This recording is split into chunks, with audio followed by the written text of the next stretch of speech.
Hey guys, it's Alicia with WTI. If you're looking to add some custom lighting to your home, these strip lights from PAUTIX are a really good solution. So we've been really happy with this strip lighting. We used it for under and over our cabinets.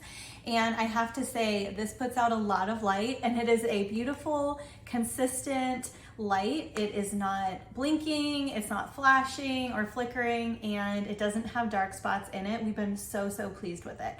So this is also easy to install, and this package comes with 24 feet of the strip lighting, which is really nice. And this LED strip lighting really makes a huge difference. So underneath our cabinets was really dark and it was really difficult to see when we were cooking and working in the kitchen, and just having this strip lighting really has completely transformed our space.